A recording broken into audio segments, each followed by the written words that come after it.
আসসালামু আলাইকুম, আনিশা কিচেনে সকলকে স্বাগতম। আজ আপনাদের তৈরি করে দেখাবো পেঁয়াজু। আর এই পেঁয়াজুটা কিন্তু কোনো রকমের ঝামেলা ছাড়াই আপনারা বানিয়ে নিতে পারবেন যদি আপনারা এই রেসিপিটা ফলো করেন। তো চলুন তাহলে দেখে নিই। পেঁয়াজু রেডিমিক্স তৈরির জন্য নিয়ে নেব 1 বাটি ছোলার ডাল,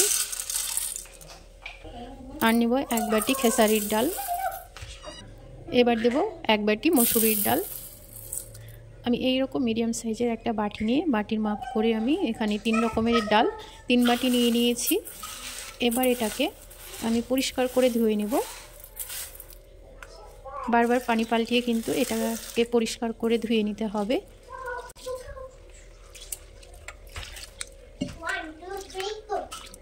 আমি পরিষ্কার করে ধুয়ে নিয়েছি। এখন এটাকে একটা ছড়ানো পাত্রের মধ্যে দিয়ে রোদ্রে আমি শুকিয়ে নেব। একটা কুলো নিয়েছি, কুলোর উপরে ডালগুলোকে ভালো করে ছড়িয়ে দিব। ছাদে আমি রোদ্রে শুকোতে দিয়ে দিলাম, আর এই ডালগুলো ঝরঝরে হয়ে আসা পর্যন্ত ভালো করে কিন্তু শুকিয়ে নেব। ডাল ভালো মতো শুকিয়ে গিয়েছে, একেবারে ঝরঝরে করে শুকিয়ে আমি নিয়ে চলে এসেছি। এবার হচ্ছে এগুলোকে গুঁড়ো করে নেব। তো মিক্সিং জারের মধ্যে ডাল নিয়ে নেব। ডালগুলো আমি খুব বেশি গুঁড়ো করে নিই, দেখুন এইভাবে আধ ভাঙা করে নিয়েছি।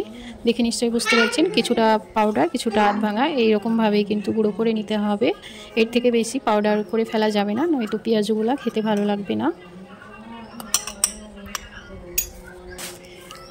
এবার আমি একটা বাটির মধ্যে এই গুঁড়োগুলো ঢেলে নেব।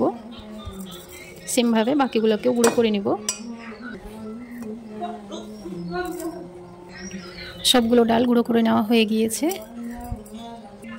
চাইলে আপনারা পুরো রমজান মাস জুড়ে পেঁয়াজু তৈরি করার জন্য এই রেডি মিক্সটা তৈরি করে রেখে দিতে পারেন। আমি কিন্তু অল্প করে এখানে তৈরি করে নিয়েছি। রোজ রোজ তো আর পেঁয়াজু তৈরি করবো না, সেই জন্য আমি সেমভাবে করেই তৈরি করে নিয়েছি। এর থেকে বেশি করে আপনারা তৈরি করে রাখতে পারেন। কোনো রকমের বাটাবাটি ঝামেলা ছাড়াই কিন্তু আপনারা খুব সহজভাবে এই পেঁয়াজুগুলো তৈরি করে নিতে পারবেন যদি এইভাবে আপনারা ডালগুলোকে রেডি করে রাখেন। আমি একটা কাঁচের বয়ম নিয়ে নিয়েছি, আর এই বয়মের মধ্যেই কিন্তু এই গুঁড়োগুলোকে তুলে রাখবো। চাইলে আপনারা একটা প্লাস্টিক কৌটোতেও কিন্তু এগুলো ঢুকিয়ে রাখতে পারেন, অনেক দিন পর্যন্ত এটা ভালো থাকবে। রোজার মাসে প্রায় দিনই কিন্তু আমাদের কিছু না কিছু তৈরি করতেই হয়। তো পেঁয়াজের জন্য কিন্তু আমরা এইভাবে রেডিমিক্সটা তৈরি করে রেখে দিতে পারি।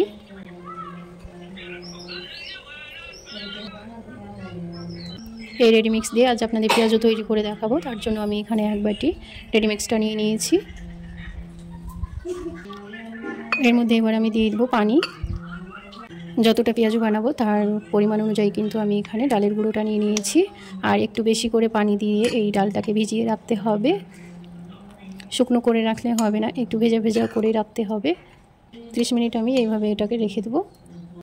দেখুন ডালটা কি সুন্দরভাবে কিন্তু ভিজে গিয়েছে, আর পুরো পানিটা কিন্তু টেনে নিয়েছে। এবার আমি এর মধ্যে দিয়ে দেবো পেঁয়াজ কুচি, কাঁচামরিচ কুচি, আর দেবো ধনে পাতা কুচি, এটা ফ্রোজেন ধনে পাতা। এবার দেবো জিরে গুঁড়ো, হলুদ গুঁড়ো, স্বাদ মতো লবণ, একটু ভাজা জিরের গুঁড়ো দিয়ে দেবো। এখন আমি সব কিছুই ভালো করে হাত দিয়ে মেখে নেব।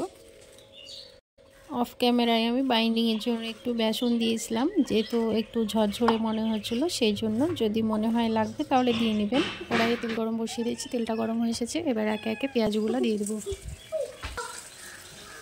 পেঁয়াজু তেলে ছাড়ার সময় হাত দিয়ে এরকমভাবে একটু চ্যাপটা করে তারপরে তেলের মধ্যে ছেড়ে দেবো। এবার এগুলোকে উল্টিয়ে দেবো।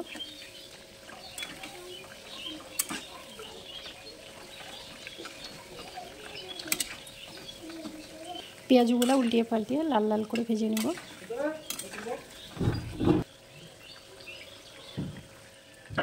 হয়ে গিয়েছে, এবার তুলে নেব।